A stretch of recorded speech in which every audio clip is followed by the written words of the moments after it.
从4P 产品、通路、消费者、促销4大特性，探讨消费者虚实通路的移转意愿及其世代差异的影响。以台湾大型量贩店为例。各位主持老师，大家好，我是日芳。首先简单介绍一下我们的研究架构。我们透过文献探讨中找出了4个常用来衡量购买意愿的特性。然后并从比较消费者在虚实通路间移转意愿的显著与否，来衡量消费者的移转意愿，并透过了3个区隔变数来探讨被认为常网购的族群，例如年轻人、女生或是频繁上网的人，在量贩店的虚拟平台是否也会如此。而在我们的研究结果发现，在产品资讯、还有便利重要性、风险趋避以及金钱性、非金钱性促销，确实会影响消费者的移转意愿，而 Y 世代只是他们应该要注重的客群。而以下为我们的研究背景：实体量贩店在电子商务兴盛发展及便利商店超级市场的夹击下，决定走向虚拟网络。我们可以看到，以下4间量贩店由大润发于2008年首次成立网购平台，而家乐福与好事多则在这1-2年才成立。且过去关于量贩店购买意愿的文献大多都聚焦在实体通路，因此我们想讨论，到底消费者会受到什么因素移转至虚拟通路呢？而过去的研究也指出，消费者会根据购买意愿的高低，在通路间进行移转。而 Peterson 等学者更指出，通路间具有替代性及互补性，因此若能找到消费者在选择上的差异，业者就能据此拟定良好的行销策略。而以下是我们的假说推导。首先是产品特性，即变数有产品品质及产品包装规格。产品品质指的是品质事前可确定性，而网络不能够亲眼触碰跟看见。因此，我们推论，当消费者越在意产品品质时，越倾向至实体通路，与移转院成负相关。而产品包装规格指的是运送的便利性，而网购能够增加其便利性。因此，我们推论，当产品的体积越大，运送越不便时，消费者越倾向至虚拟通路，与移转院成正相关。而第2个是通路特性。产品资讯中，消费者使用网络的主要目的有搜寻产品相关资讯及进行产品比价。因此，我们推论，当消费者越在意产品资讯时，越倾向至虚拟通路，与移转院成正相关。而时间效率性中的研究也指出，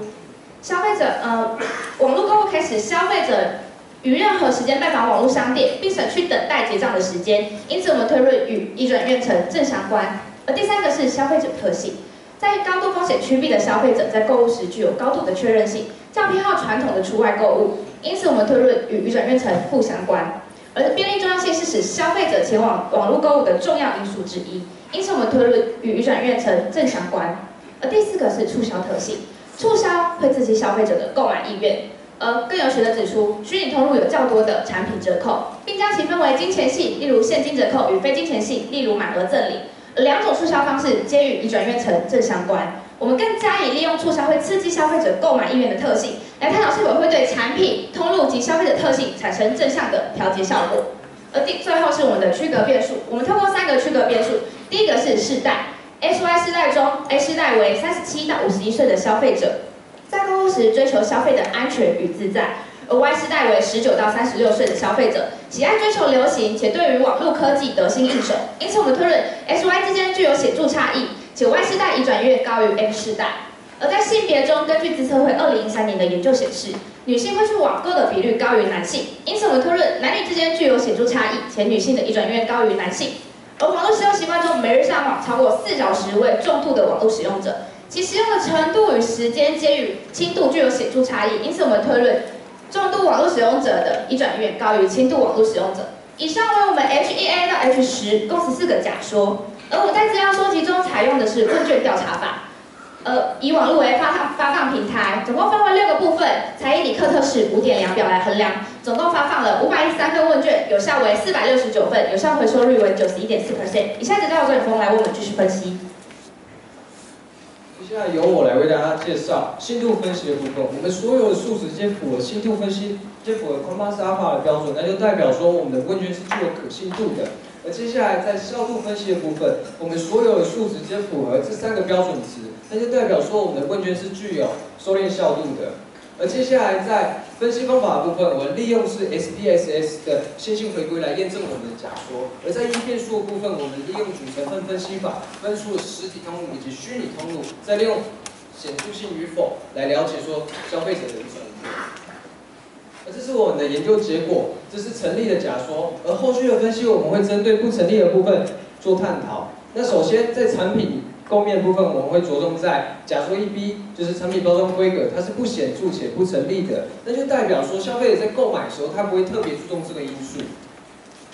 而在通路构面的部分，我们先看是假说2A，就是产品资讯的部分，我们可以看到它是不成立，但是倾向于实体。那我推论有2个原因，第一个原因就是实体的门市人员他可以提供更详细的介绍，那第二个就是实体包装上的资讯，它可能比较具有保证性，相较于虚拟容易有造假的情形。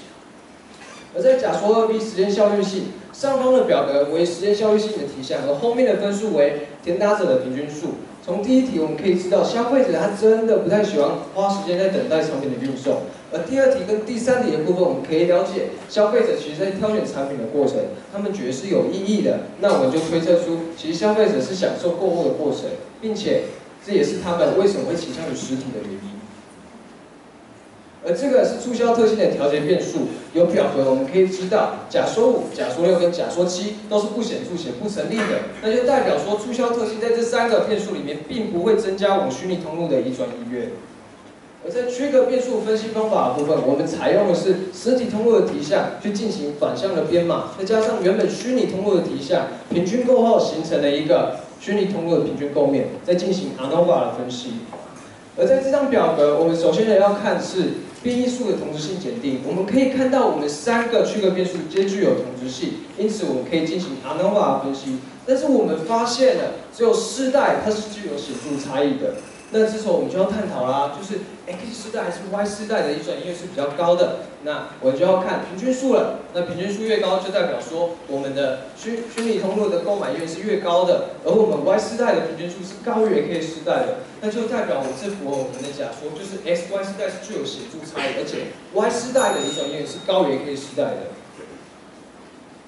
而这是理论意涵。由文献探讨，我们可以知道金钱性促销或是非金钱性促销，哪一种它可以比较刺激消费者的购买意愿，其实在学者之间还未有共识的。那我们就提供了一个资讯，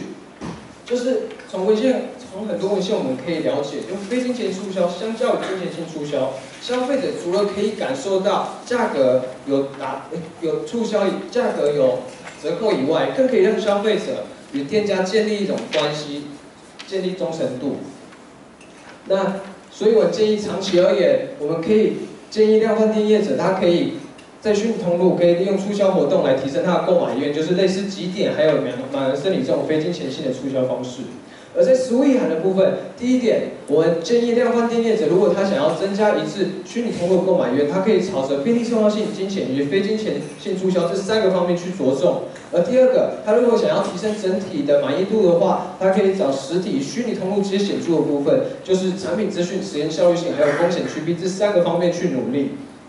而在研究限制的部分，我们 Y 世代的样本大部分都为学生，那相同的族群它会有相似的消费习惯，所以我们可能会造成资料偏误的状况。而在研究建议的部分有2点，第一点就是我们量贩店的品项众多，所以其实我们很难完美找到一个分类品项的方式。但是它不同的品项，它又会有不同的消费模式跟消费习惯，所以我们建议后续的研究，它可以依照每个的产品特性来了解它的消费习惯还有消费模式。那第2点的部分，我们缺格变数的结果与一般认知不同。就像我们一般都觉得说，女生她可能比较偏好于网购，或是常常使用网络的人，她网购的意愿会比较高。但其实我们研究的结果是没有显著差异的，所以我们建议后续的研究它可以更深入的了解原因。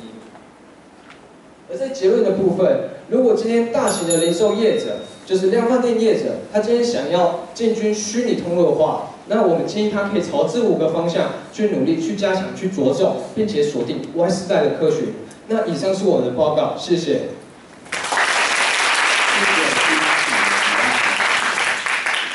问答时间，问答开始。我这边大概2个问题报告里面有看到你们研究数据的部分，就偏重在学生跟一个是45岁到51岁的部分。那刚刚有提到说，可能在学生这个部分，结果比较不会那么的准确。那我想问一下，有没有什么可以改进的具体的改进方法？那第二个我想要请问的是，在问卷的设计当中，第一部分产品特性，为什么会特别有2个题目是针对生鲜蔬果做提问？谢谢。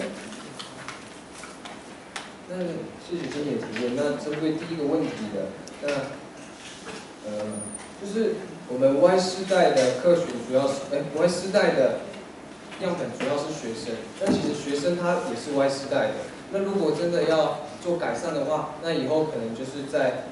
发放问卷的时候，我们会到实体的大卖场进行发放，就是可以让样本更平均一点。那第二个问题，就是因为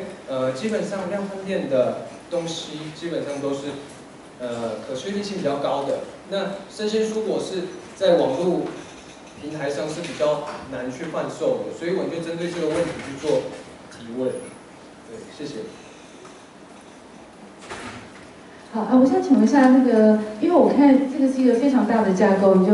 把所有行销最重要的4P 全部一网打尽，然后还有加区隔变数，我有感觉就是好多的变数，所以在你们心里面是有一个想法，哪些是你们觉得这个比较重要，还是你们想说那我们通通做看嘛，看看哪个会有用，这样是哪一种的心态决定了这个研究架构？然后下一个问题是，因为这里面，比方说，我就有点惊讶，那个通路特性都没有显著这样。然后我就看一下你的问题，其实你的问题讲的是，我认为通路有没有提供详细的产品规格或品质资讯，或者是不同厂牌的比较资讯等等的。那这个老实讲，它不太是通路的特性，通路的是它容易的使用性，它是很容易找得到，它不会有太多的广告，这个才叫通路特性吧。如果是讲的是资讯的话，你看刚前面组长就是他提供的讯息的多寡，这好像不太能归在通路特性这边。所以我对于就是这个衡量的部分，感觉到有点疑惑。谢谢。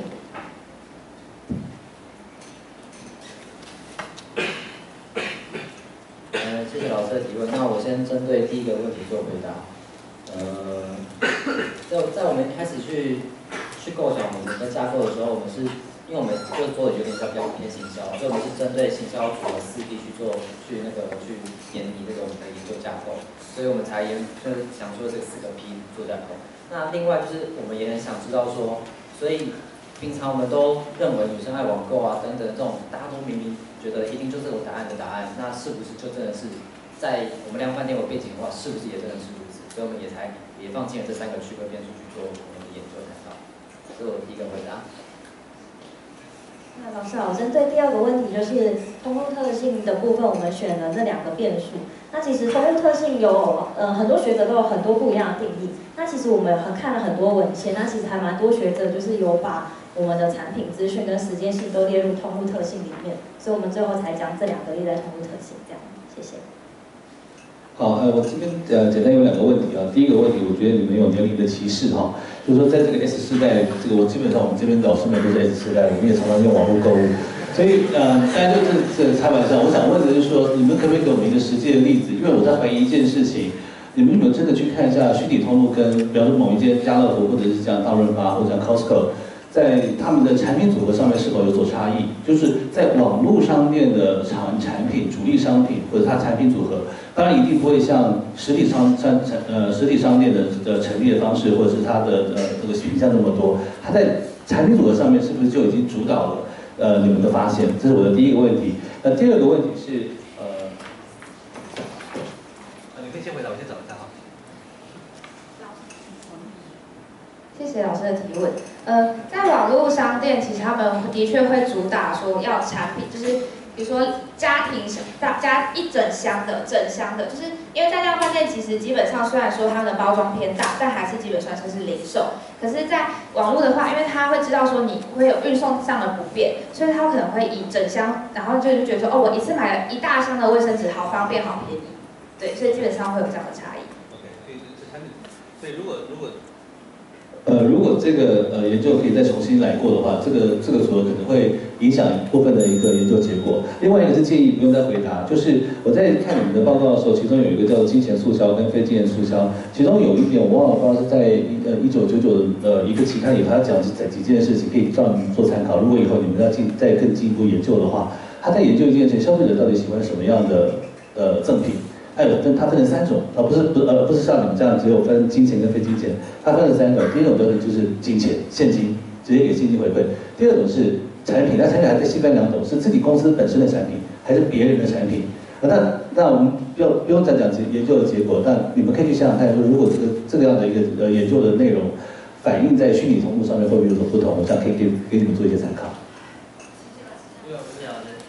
感谢评审老师的提问，复查结束。